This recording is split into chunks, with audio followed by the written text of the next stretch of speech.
ओमफ्राय नै टेस्ट खालामगासिनोमोन ओरैबायदि स्ट्रेसफुलमोन आरोना बै स्पेसिफिक मोमेन्ट आंनि थाखाय टेस्ट खालामबानो बियो अन जायो बिराद गोथौ गब्लं खालामबाय आरोना आङो आं बेयाव सरना लाखानोसै जुसखौ पुरा दरजाखौनो माने गब्लं खालामना होबाय आरो Hello everyone, welcome back to my YouTube channel. खुलुमबाय नोंथांमोनखौ बयखौबो आंनि चेनेलाव बरायबाय आसा खालामो बयबो मोजाङैनो दं आंबो मोजाङैनो दङ ओमफ्राय दायो बेलासेनि टाइमा जागासिनो 5:49 नै ओमफ्राय दायो आङो बाजाराव थांनो नागिरदों आरोना मेन खामानियानो जाहैबाय आंना गेसआ जोबना दं बेखौ सोनो थांगोन आङो ओमफ्राय आरो लोगोसे गेसबो सोगोन माखासे मैगंफोरबो लाबोगोन आरोना because back to back flight खालामगासिनो एकदम टाइम मोनाखै बाहेराव थांनोबो ओमफ्राय आं हारसिंबा बांसिनानो बाहेराव थाङा आरोना माने ब्लिंकिटनिफ्रायनो अर्डार खालामो स' बिराद गोबावसै आङो न'निफ्राय बेयाव फैनायनिफ्रायनो बेक टु बेक माने ब्लिंकिटनिफ्रायल' अर्डार खालामनानै बिहरगासिनो आरोना गाइखेर नांगौबा मैगं थाइगं आलु सामब्राम पियास संख्रि गासैखौबो बिदिनो बिहरगासिनो ओमफ्राय सानबाय जे माने दिनै बाहेरनिफ्राय लाबोनोसै फ्रेश होननानै फ्रेशथ' मा मोननो बेयाव गासैयावबो मुलि होजोबनाय थाखायो नङा होमबा स' जियानो जादोंला गेसखौ सोनो थांगोन नालाय बिनि बाहानायावनो आङो माखासे मैगंबो पारचेस खालामना लाबोगोन आरो ओमफ्राय आंना दिनै हर गेजेराव फ्लाइट दं दै दिनै माने गाबोनसो जासिगोन बिकज 12टानि उनाव नालाय स' गाबोन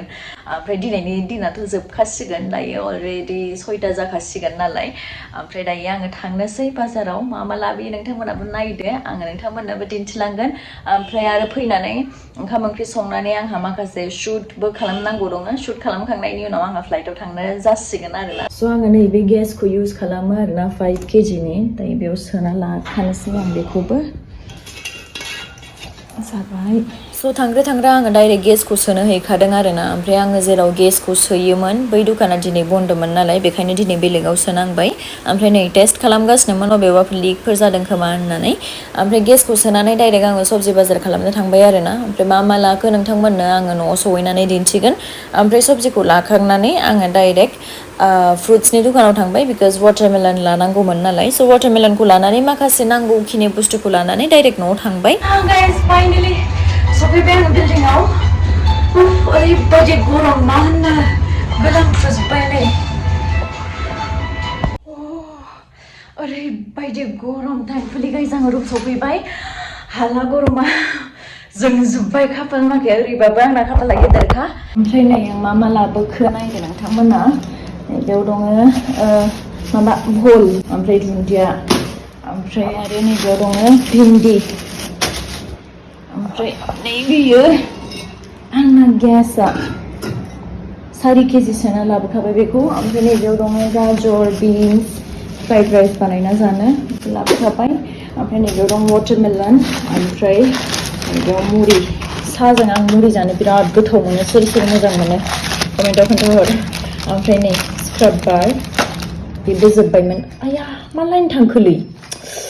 लाइनानो थांलायबाय गाइस आं दसे एसियाव थानो होनना सानदोंमोन जायासै ओमफ्राय नै संख्रि ओमफ्राय आरो लोगोसे नैबेयाव दङ आंना फैफिनबाय लाइना थेंकफुलि भिम बार स' बाजार खालामबोबाय ओमफ्राय ओरैबायदि गरम मोन्दों वाटारमेलन लाबोखादोंना आङो बेखौ दायो आं जुस बानायनानै लोंसिगोन आरोना स' नोंथांमोननो दिन्थिगोन आं माबोरै जुसखौ बानायो स' गाइस बाजारनिफ्राय फैनानै ओरैबायदि मेंबाय ओमफ्राय आङो वाटारमेलन लाबोखादोंमोन नालाय स' सानबाय जे वाटारमेलननि जुसखौनो बानायनानै लोंनोसै ओमफ्राय आं माबोरै जुसखौ प्रिपेयार खालामो नोंथांमोनजोंबो आङो शेयार खालामगोन आरोना ओमफ्राय दिनै आङो जुसखौ बानायगोन नैबे आगार'नि ब्लेन्डाराव बिराद मोजां प्रडाक्ट बियो लोगो ब्लेन्ड जाखायो आरोना स' नैबेनो जाहैबाय प्रडाक्टआ बे जा प्रडाक्ट बेयो 400 वाटनि आरोना लोगोसे बेयाव स्टेनलेस स्टिल ब्लेडबो दङ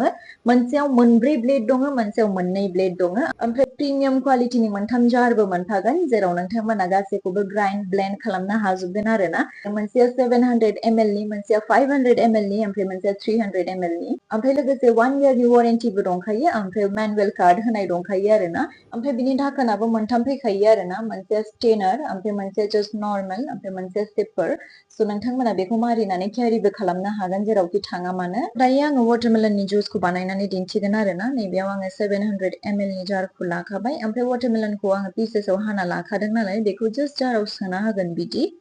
ओमफ्राय नैबे ब्लेन्ड खालामग्रा ब्लेडखौ लानानै मारिना होगोन आरोना आङो ओमफ्राय नै मेन इउनिटआव बिदि सोनानै जास्ट टुइस्ट खालामबानो बियो अन जायो ओमफ्राय टोटली लिक्विड फर्माव ब्लेन्ड खालामो आरोना कमप्लिट जुस दिहुननो हायो नै नायदो ओमफ्राय नैबे ब्लेन्ड खालामग्रा ब्लेडखौ दिहुननानै आङो नैबे स्टेनारखौ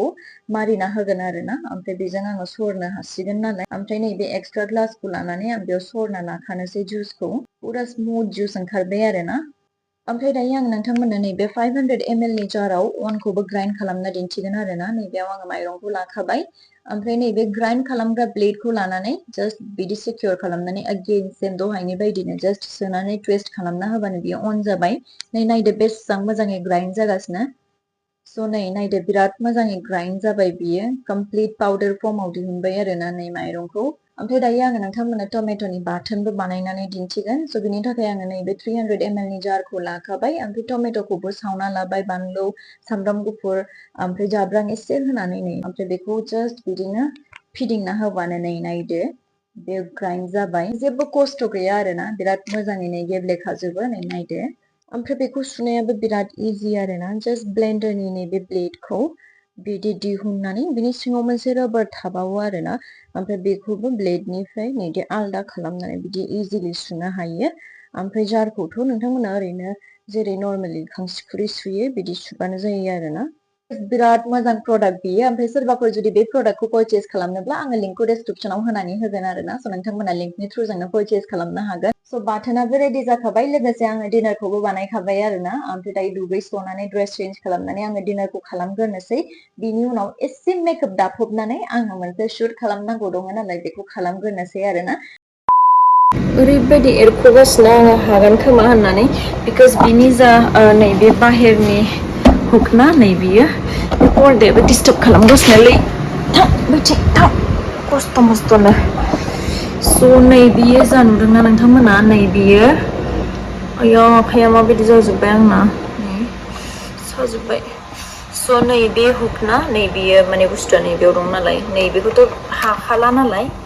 ओमफ्राय नै बियो बेयाव स' बेयाव एक्जेक्ट नै बेयावनो दङ स' बेयावनो आङो सुफ्लंगासिनो आरोना बिथिंनिफ्राय हागोन खोमा होननानै बिथिंनिफ्राय जेने थेने नैबेखौ सुफ्लंनानै बिनि जा भितरनि बै माबाखौ स्टिलनि दर्जानि लकखौ मोनबाबो जागोन आंनो माने बिदि बेखौनो आङो ओरैबायदि गोथौ खालामबाय थेवबाबो मोनाखै आरोना बिराद गोथौ गब्लं खालामबाय आरोना आङो ओरैबायदि एरख'गासिनो थेवबाबो हायाखै आरोना आं स' टायार्ड ओरैबायदि मेंजोब्बाय आङो अबस्था गैला मेंनानै जाला ओरैबायदि एरख'गासिनो थेवबाबो हायाखै आरोना ओमफ्राय आं बुजिना मोनला जेनेबा बेखौ एख्लानानै आं मा खालामगोन बिनि बाहेरावथ' बेलकनिसो दङ बेलकनिनिफ्राय मा खालामगोन आं बेलकनिनिफ्राय बाज्रुमनांगौ नामा आङो बुरबक्स आंनो बेखौ मानो खेवगासिनो बैथिं अपसनानो गैथारा बेथिंबाथाय माबा मोनसेबाबो माथोबो हरनो हागोन ना बाहेराव सोरखौबा मा सोरखौबा बिराद गिदिर प्रब्लेमाव फसिबायलै आङो नै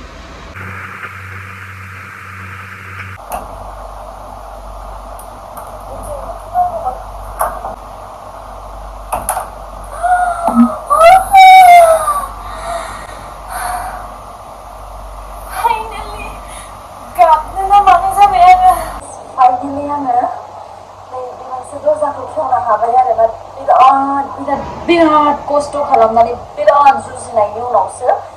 गेवबाय ओमफ्राय पुरा दरजाखौनो माने गब्लं खालामना होबाय आरोना आरो पार खालामना होबाय आङो ओमफ्राय उनाव आंखौ होखाराबानो जासै नों आंनि न'खौ धंस' खालामजोब्बाय होननानै बिकज बे दरजानि माबायाबो हेन्देलाबो बायबाय बै दरजानि हेन्देलाबो बायबाय ओमफ्राय बायबायथ' बायबाय माने दरजाखौबो सुफ्लंबावबायसो आङो मा खालामबावनो आङो बुजिया जादोंना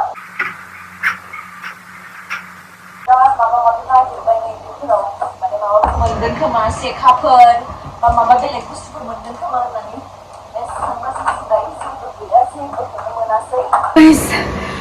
फाइनेलि नै दरजाया गिंबाय आफ्टर सो माच अफ स्ट्रागल दा बेखौनो एरख्लाजोब्बाय आरोना आङो नै नायदो गब्लंखौबो नुगोन नोंथांमोना नै पुरा माने बिथिंनिफ्राय आङो पुरा सुफ्लंजोब्बाय बिकज बिथिंनिखौथ' पसिबल नंखाया नालाय बेयाव खिरखिबो गैया माबो गैया बेथिं ओमफ्राय बेखौ बिराद खस्थ' जागौमोन आरोना बाट आं बेखौसो खेवनांगौमोन बाट दा बेखौ बे गेवाबाबो जेबो नंला बिकज आं बेजोंनो माबा मोनसे खालामनांसिगोन स' दायो बेयो गेंबाय नालाय एसे सान्ति मोनबाय आरोना फाइनेलि ओमफ्राय दायो आङो नैबेखौ बख'सिगोन नैबेनि जा बिहुक ना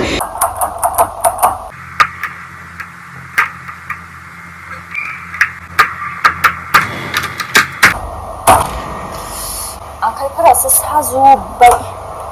2000 years later.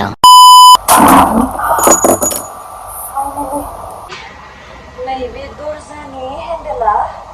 गबाय आरोना नैबेयो बिनि जा हेन्देल बेयो अलरेडि बायखानाय नालाय आं बिदिनो माने इउज खालामगासिनो आरोना बिदि हेन्देलखौ माने एक्सट्रा रुमावनो थाखायोमोन दिनै माबोरै मिथिया बाहेरायाव थाखो बेखौ जास्ट बेयाव सोनानै फिदिंना होबानो जायो आरोना नै खेवो स' बिदि जादोंमोन अबेयाव दङबा नागिरनानै दिन्थिनो दे नोंथांमोननो बे हेन्देलखौ लाइट्स अन खालामनि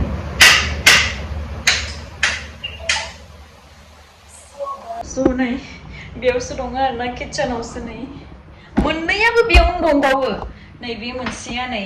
ओमफ्राय मोनसेया नैबेयाव नै स' मोननै साइडनिबो दर्जानिया हेन्देला नैबेयाव दं आरोना माने नैबे दर्जा मोनसेनियाबो ओमफ्राय बैनियाबो मोननैयाबो किटचेनावसो दंफैयोमोन बिकज आं दहाय किटचेनाव ब्लग शुट खालामदोंमोन नालाय लाइटबो दङ दर्जाया बिथिंबो गेवला बिथिंबो गेवला हरनि 12ता रावखौबो लिंनोबो हाया माने आरो सोरखौबा लिंबाबो माने बाहेरनिफ्राय बोरै ओंखारबोगोन ना बिकज आंना नैबे दर्जाना लका माने बेना हेन्देला हामा जादोंमोन नालाय नैदिया बै साइडनियासो गैया नालाय नैबेयाव नैयो स' बै मोनसे जा दर्जाना बेयो आंनि मेइन दर आरोना स' बेना आङो बै गाहायाव हुकखौ मारिना दोनदों स' बै गाहायाव हुकखौ मारिबा बाहेरनिफ्राय सोरबाया बैखौ खेवबाबोथ' बे हुकखौ खेवनो हायागौ मानि हाबनो हालाना ओमफ्राय दा रुमबो साफा खालामनांगौ ओमफ्राय रेडि जानांसिगौ आङो सानदोंमोन आङो 2 घन्टासो एसे उन्दुना लागोन होननानै बाट जाला आंना दिनै बम्बेनि फ्लाइट दं दिल्लीनिफ्राय आं बम्बे थांगोन ओमफ्राय बम्बेयाव लेअभार आरोना स' लेअभाराबो गोलाव लेअभार ओमफ्राय समफोरो बम्बेनिफ्राय डाइरेक्ट हायद्राबाद थांगोन दिल्ली फैफिनला आरोना सानथामनि थाखाय सानथामना सानब्रै जागोन मिथिला जायखिजाया हायद्राबादाव लेअभार दंबावो हायद्राबादनिफ्रायसो आं दिल्ली फैगोन आरोना नेक्स्ट डे सानथामनि उनाव फैगोन स' बेखायनो माने आङो स्पन्सरनि भिडिअखौ दिनैनो शुट खालामखानोसै होननानै नै प्रडाक्टखौबो दिहुनना लानानै गासैखौबो रेडि खालामखाबायमोन आरोना बाट आनफर्चुनेटलि भगबाना आंखौ बिदि खालामबाय मा खालामनो जियानो जादोला दर्जाया गेवबाय बेना बहुद स' गाइस फाइनालि आं दायो फ्लाइटआव थांनो रेडि जाबाय ओमफ्राय आरो ओरैबायदि खस्थ' मोनबाय दिनै दसे समनि थाखायनो ओरैबायदि स्ट्रेसफुलमोन आरोना बै स्पेसिफिक ममेन्टआ आंनि थाखाय स' जियानो जादोंला आङो दायो फ्लाइटआव थांनो रेडि जाबाय ओमफ्राय बिराद खस्थ'नि गेजेरजोंसो आङो नैबे दर्जाखौ खेवनो हादों आरोना एकदम नैबेखौ खेवलायनानै बैथिं बोरै बिदि दिमागाव फैनायथाय बिदि खेवनांगौ होननानै ओमफ्राय नैबे जा विन्ड' ना बेखौ खेवनानैसो बैथिं गब्लं खालामजोबदों स' नैबे खिरखिखौ खेवनानैसो नैबेथिं नैबेखौ गब्लं खालामबाय आरोना आं बोरै दिमागाव फैखो मिन्थिला ओमफ्राय आरो नैबेयाव मोनसे खिरखि दंबावो आरोना बेखौबो खेवनो हाया माने मोननै बाहेरथिं मोनसे सिंथिं मोनसे ओमफ्राय गेजेराव ग्रिल स' नैबेखौ बिदि खेवनांगौ जाबाय आङो ओमफ्राय नैबेयाव गब्लं जाबाय नालाय नैबेखौ खोबथेना दोनदों आरोना आङो आयु स' हारसिं थानायनि बेयो मोनसे बिराद गेदेर प्रब्लेम आरोना लाइक नांगौ समाव रावखौबो मोना बिराद स्ट्रागल माने खालामनांगौ जायो आरोना स' जियानो जादोंला दायो आङो थांनोसै फ्लाइटआव बिकज आंना ड्राइभाराबो सफैबाय कलबो फैबाय आंनाव स' दायो थांसै अके बेखौ मारिथ'ला आङो ओरैबाबो मारि जाखाला बिकज बेयो बायखाबाय नालाय स' दायो आं थांनोसै स' गाइस फाइनालि आङो दायो रुमनिफ्राय ओंखारबाय आरोना टाइमफुलि बिराद खस्थ'नि गेजेरजोंसो आङो दिनै दर्जाखौ खेवनो हाबाय ओमफ्राय दायो आङो थांगासिनो फ्लाइटआव थेंक इउ स' माच गाइस आंनि ब्लगखौ जोबजासिम नायनायनि थाखाय नेक्स्ट ब्लग बाय